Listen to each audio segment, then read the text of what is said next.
বন্ধু রে, তুই প্রথম তুই শেষ, তোরে আমি ভালোবাসি করলি সারা দেশ। বন্ধু রে, গুড মর্নিং স্যার। তোরা বস, সকলে বস। তোদের এখন কোন সাবজেক্টের ক্লাস ছিল? স্যার, আমাদের ইংলিশ ক্লাস ছিল। শোন, প্রিন্সিপাল রুমে মিটিং চলছে, আমরা ওই মিটিংয়ে যাচ্ছি। শান্তভাবে তোমরা সবাই বসবে, কোনো হট্টগোল করবে না। ওই কেলটু, তুই সামনে এসে দাঁড়া, কেউ যেন হট্টগোল যেন না করতে পারে, তার কারণে তুই দাঁড়িয়ে থাক। আরে মদনদা, তুমি জানো কালকে না কেলটুর বাবা দেখি যে রাস্তা দিকে মিষ্টি বিলাচ্ছিল, ও রেজাল্ট ভালো হয়েছে বলে। আরে কেলটুর কথা স্যার আমাকে কেন বলিস না, আমি তো 1 মাস ধরে একটা লাড্ডু পেটে পড়িনি, কারণ আমি লাড্ডু খেতে আমিও যেতাম।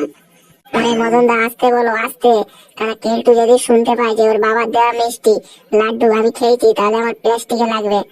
তোমরা এখনো সবাই কেন কথা বলছো? শুনতে পারলে না যে স্যার বারণ করে গিয়েছে, কথা বলতে নিষেধ করে গিয়েছে?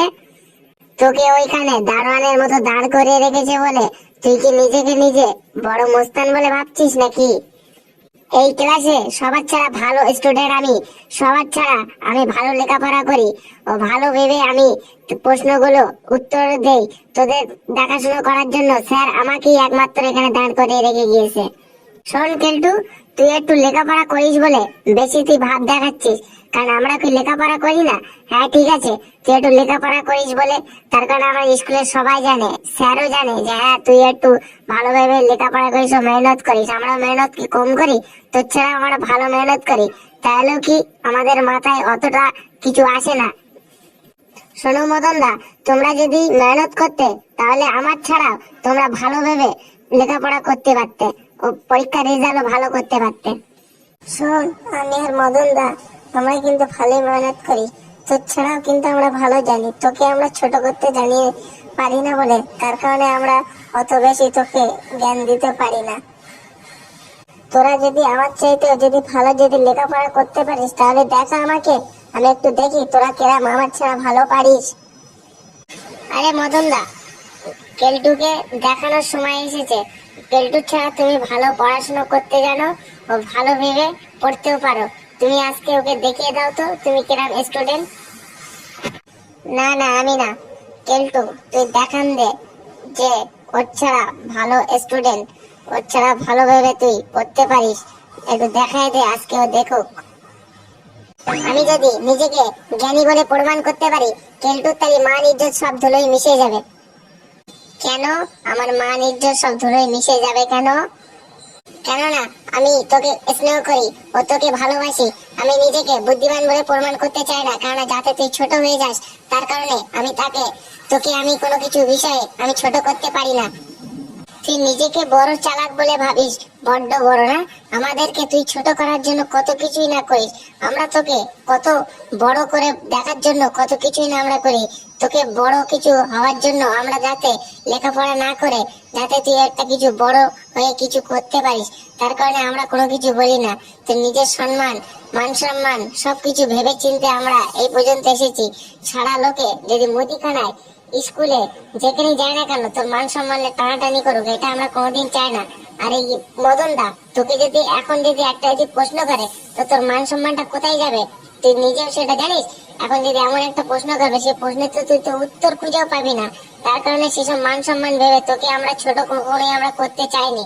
তুই নিজেকে নিজে বড় পণ্ডিত বলে ভাবিস। তোদের দেখছি ওভার কনফিডেন্স হয়ে গেছে, তোরা কি জিজ্ঞেস করবি কর আমাকে, আমার ছাড়া তোরা কত বড় জ্ঞানী হয়েছিস আমি একটু দেখি, কর আমাকে জিজ্ঞাসা কর কি করার আছে কর। आज दूध का दूध पानी का पानी दोनों एक साथ मिल হয়ে যাবে, ঠিক আছে?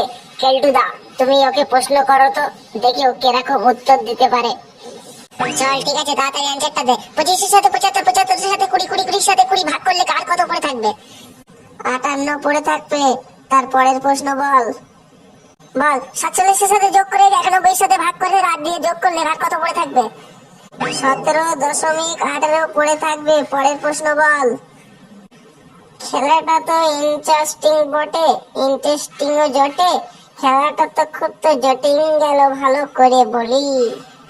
লে কর, কি আর প্রশ্ন আছে তোদের কাছে? লে প্রশ্নগুলি কর আমাকে। বল, এবার তুই বল। একটি লোক 1200 টাকা নিয়ে বাজারে গেল, 247 টাকা দিয়ে বাজার করলো, একটি মাছ কিনলো 219 টাকা, সে লোকটি রাস্তায় কুড়িয়ে পেল 70 টাকা, তাহলে তার কাছে আর কত আছে বল? এ তো একটা সিম্পল প্রশ্ন। সে লোকটি 575 টাকা বাড়িতে নিয়ে আসলো। তুই ওকে কেন বলতো এত সহজ সহজ প্রশ্ন করছিস? একটু নাসাই ছেলেদের মতো এরকম প্রশ্ন করছিস কেন? এতে একটি নাসাই ছেলেরাও এরকম উত্তর দিয়ে দেবে। একটু কঠিন কঠিন প্রশ্ন কর। আমি তো এই কোশ্চেন গুলোই আমি জানি, এছাড়া বেশি কিছু তো আমি তো আর জানি না। ইংরেজিতে প্রশ্ন কর ওকে। তুই ওকে ইংলিশে প্রশ্ন কর, ম্যাথে খুব বুদ্ধিমান জানিস, তুই এবার ওকে ইংলিশে প্রশ্ন কর। চল বল্টু, আমার প্রশ্নের অ্যান্সার দেওয়ার জন্য প্রস্তুতি নে। কি প্রশ্ন করবি কর, তোর মনের ইচ্ছাটা পূর্ণ করে লে ফটাফট অ্যান্সারটা দে। And a casting in the dusting industry and transmitter and a casting in the marketing industry starting the farthings and fat in the start. লে বল্টু, এবারে তাড়াতাড়ি অ্যান্সারটা দে।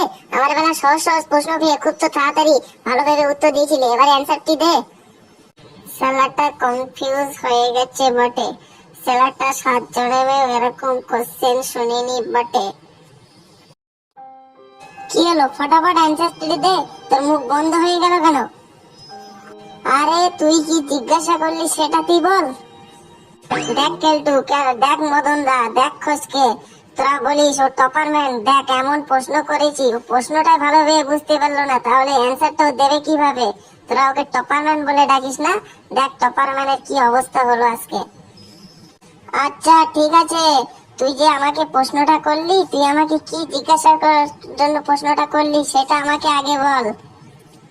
তোর উত্তরটাও কি আমি বলে দেবো? তুই বলিস আমি হলাম টপার, আমি হলাম স্টুডেন্ট, সবচেয়ে ভালো স্টুডেন্ট, আমি লেখাপড়া করে আসি। তুই যদি প্রশ্নটা যদি না বুঝতে পারিস তাহলে অ্যান্সারটা কিভাবে দিবি? তুই অ্যান্সারটা দে ভালোভাবে। আরে ফসকেদা, তুমি আরেকটা প্রশ্ন জিজ্ঞেস করো, কারণ একটা প্রশ্ন বুঝতে পারিনি তো কি হয়েছে, তারপরের প্রশ্ন আবার একবার করো, দেখি কিরকম অ্যান্সার দিতে পারে। বেশ কেলটু, তোর কথা থাক, আর একটা প্রশ্ন আমি করছি। আমার পেস্টি বলছে যে ও আর উত্তর দিতে পারবে না, এই প্রশ্নটাও বুঝতে পারবে না, তাহলে কি করে উত্তর দেবে? ঠিক আছে, তাহলে আমি আরেকটা বার ওকে সুযোগ দিচ্ছি। হ্যাঁ হ্যাঁ ঠিক আছে, তুই আরেকটা বার আমাকে আরেকবার প্রশ্ন কর। ঠিক আছে, আমি তোর প্রশ্নের উত্তর আমি ঠিক বলেই দেবো। তো ঠিক আছে, আরেকটা বার তোকে আমি সুযোগ দিচ্ছি। তা ঠিক আছে, তুই প্রশ্নের উত্তরটা ভালোভাবে অ্যান্সারটি দিয়ে দে। Come the back to student the hospital the oxygen the oxygen blast student the bus में जब बहुत दूर में जाता है तो अमेरिका में दार्जिलिंग में उधर से दार्जिलिंग पहाड़ में जाता है। এইটা কি একটা কি প্রশ্ন হলো বটে? এই প্রশ্নের যদি উত্তর দিতে যায় ছেলেটার মাথার ঘেনুন যাবে শুকিয়ে। ছেলেটা মনে হচ্ছে এবারে খুব চিন্তিত, পরে টরে যেতে পারে প্রশ্ন শুনিয়া। কিরে বল্টু, বল এবারে জানতাম তুইও এই প্রশ্নের উত্তর দিতে পারবি না। আরে ভাই, তুই কি বলতে চাচ্ছিস ভালো করে বল। তুই কি এমন বলছিস আমি কিছুই তো বুঝতে পারছি না। দেখলি মদন দা, 1 মিনিটে ওকে খেল খতম করে দিলাম। ও বড় স্টাইলম্যান দেখায় বড়, ওই 1 মিনিটে ওকে এক খেল খতম করে দিয়েছি। ও নিজেকে নিজে বড় চালাক বলে হয়। দেখলি, বাপের উপরে বাপ থাকে। আমরা তোকে কোনোদিন ছোট করতে চাই না, তার কারণে আমরা এরকম কোনো কিছু করি না।